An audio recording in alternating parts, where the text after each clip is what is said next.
Harper Audio presents ISIS, The State of Terror by Jessica Stern and J.M. Berger.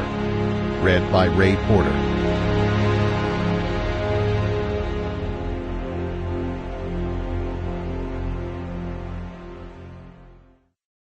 Introduction. An American is dressed in an orange jumpsuit, apparently intended to echo the garb of al-Qaeda insurgents captured and imprisoned by the United States. He kneels next to a man dressed all in black, his face masked, a knife in his hand. For many, this has become an enduring image of the terrorist and insurgent group known as the Islamic State in Iraq and Syria, ISIS, or simply the Islamic State, as it now calls itself.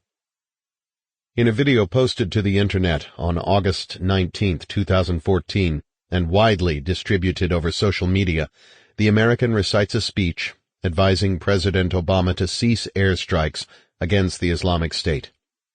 His tormentor speaks, flaunting the British accent that is so central to his performance, warning President Barack Obama that attacks on ISIS would result in the spilling of American blood.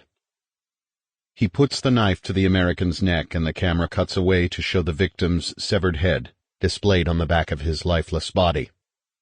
Only the beginning of the grisly act is shown, but it is the fear in the American's eyes that is hard to forget. The dead American was photojournalist James Foley. He was known as a brave and tireless journalist who was determined to describe the impact of war on ordinary people's lives. Before he became a journalist, Foley had been a teacher and an aid worker. He had been abducted in November 2012 and had been beaten, starved, and waterboarded for nearly 2 years before he was finally beheaded. Now the story of this good man had come to a terrible end.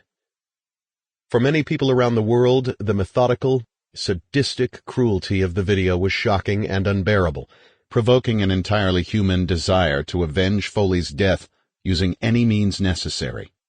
In the Western world, in the 21st century, the idea of a beheading was something unreal, archaic, a vaguely understood and little contemplated relic of a distant past. While there are important exceptions, we've grown used to a less barbaric world, so that when the media bring pictures of terrorists' deliberate savagery to our attention, we recoil. Other jihadists had used beheadings for this purpose before. Chechen insurgents were known for brutally beheading prisoners. In Bosnia, jihadist fighters once videotaped themselves playing soccer with a decapitated head. Serbs and Palestinians reportedly did the same at different times, but al-Qaeda in Iraq, the predecessor to ISIS, made the practice their trademark.